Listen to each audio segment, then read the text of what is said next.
আসসালামু আলাইকুম। আজকের দিনটা আমাদের জন্য খুবই স্পেশাল, কারণ আমাদের বিবাহবার্ষিকীর ৩ বছর পূর্ণ হলো আজকে। তো আমার হাজব্যান্ড অফিস থেকে আসার সময় দেখি ২ হাতে ২টা ব্যাগ। আমি তো দেখে অবাক হয়ে গেলাম যে সে কী নিয়ে আসলো। তো প্যাকেটগুলো দেখে বুঝতেই পারছেন। তো আমি প্রথমে ভাবছিলাম এটার মধ্যে বার্গার, কারণ আমার ফেভারিট বার্গার। তো দেখলাম যে না, বার্গার না, এখানে অন্য কিছু হয়তো আছে। আর ও কেক এনেছে আমাদের বিবাহবার্ষিকী উপলক্ষে। তো এটা চকলেট ফ্লেভারে ছিল। কেকটা অনেক সুন্দর ছিল। যাই হোক, এই সামান্য উপহারটুকু আমার কাছে যে কত দামি সেটা আমি বলে বোঝাতে পারবো না। কারণ এই ছোট ছোট ইচ্ছাগুলো পূরণ করার মাঝে যে কত বড় মানে আনন্দ থাকে, সেটা যাদের কাছে এরকম সিচুয়েশনে যায়, যাদের সাথে এরকম হয়, তারাই বুঝতে পারে। তো আমার কাছে হচ্ছে যে বিবাহবার্ষিকী মানে যে বড় বড় গিফট দিতে হবে, পার্টি দিতে হবে, এরকম না। আমার এই ছোট এই যে ও আমাকে না জানিয়ে কেক নিয়ে আসলো, চকলেট নিয়ে আসলো, এটাই আমার কাছে অনেক। তো বাসায় হট কেউ নেই, আমি আর আমার হাজব্যান্ড। আমাদের সংসারটা খুবই ছোট, কিন্তু আমাদের বাসাটা অনেক ছোট, কিন্তু আমাদের ভালোবাসার কোনো শেষ নেই। তো আমি শাড়ি পরে নিলাম। খুবই গরম ছিল, তো শাড়ি আমি এতটা ভালো পরতে পারি না, তাও যতটা পারছি পরছি। তো আমি ওকে বললাম তুমি একটু সাজুগুজু করে নাও। বলতেছে আমি কিছুই পরবো না, জাস্ট গেঞ্জি পরবো আর লুঙ্গি পরেই কাটবো। তো আমাদের তো টেবিল নেই, কোথায় কাটবো, তাই ভাবলাম যে খাটের উপরেই রেখে কাটি। যাই হোক, ভালোবাসা থাকলে গাছতলাতেও সুখ থাকে। তো আমি খুব হ্যাপি।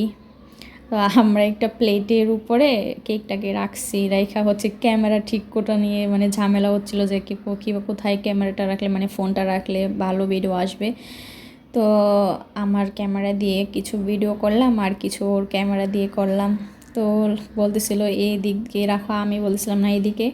তো যাই হোক, অবশেষে ও রাখলো। আমরা দুজন বসলাম যে কেক কাটবো। আমার কাছের হচ্ছে আমার ননদ সাভারে থাকে, কিন্তু সে আসতে পারবে না। যাই হোক, ওর জন্য কেকটা রেখে দেবো, যখন আসবে তখন খাবে। ও 2-1 দিন পরে আসবে। তো ওকে ছাড়াই কেকটা কাটতেছে। আর আমার ম্যারেজ অ্যানিভার্সারি এর আগেও 2বার গেছে, এভাবে কেক কাটা হয়নি, এটাই ফার্স্ট টাইম কেক কাটতেছে। তো আমি খুব এক্সাইটেড। তো আমরা দুজনে বসে হচ্ছে যে ও হচ্ছে যে কেক কাটা নিয়েই করতেছিলাম। যে ও বলতেছিল যে ভিডিও কেন করছো, আমি বললাম যে ভিডিও করছি এমনি আমার ব্লগে দেব। আমরা এখন জার বাতিটাকে জ্বালাবো। তো so let's see. Happy anniversary, happy marriage anniversary. এ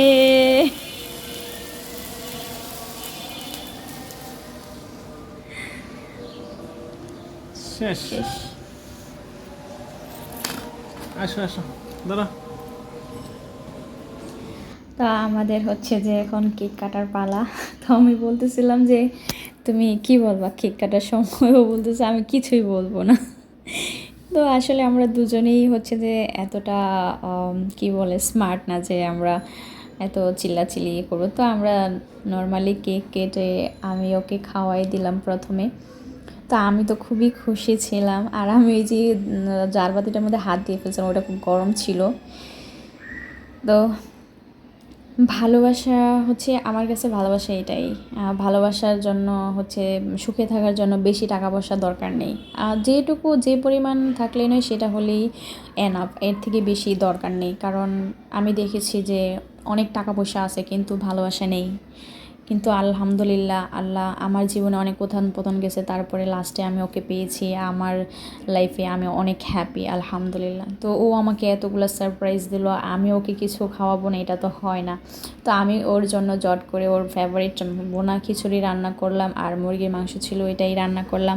যদিও আমাদের এতটা কোনো কিছুরই প্রিপারেশন ছিল না যে আমরা সেলিব্রেশন করব বা সেলিব্রেট করব বা কোনো আয়োজন করব। যদি হতো তাহলে আমরা আরও অনেকে দাওয়াত করতাম। তো ঘরোয়া মানে আমরা দুজনেই হচ্ছে সেলিব্রেট করলাম। তো ওর জন্য আমি বোনা খিচুড়ি রান্না করলাম, তো ও আমাকে বেড়ে দিল। আসলে আমার এই হচ্ছে যে খুবই ভালো লাগছে। তো এখানে ও 2 পিস দিছে, আমাকে 1 পিস দিছে। এটা আমার খুব কষ্ট লাগছে। যদিও ও জানে যে আমি বেশি খাবো না, তাই ও আমাকে 1 পিস দিছে। তো জাস্ট এটা একটা ফান। তো এভাবেই হচ্ছে যে যেন ওর সাথে আমি সারাটা জীবন কাটাতে চাই। এভাবে ছোট ছোট গিফট দিয়ে সারপ্রাইজ করে আমাকে তুমি হচ্ছে যে হ্যাপি রেখো সারা জীবন, এটাই তোমার কাছে আমার চাওয়া, আর কিছুই না। আর তুমি যেমন আছো এমনই থাকবা সারা জীবন। সো আমাদের জন্য দোয়া করবেন। ভিডিওটা এখানেই শেষ করছি। খোদা হাফেজ।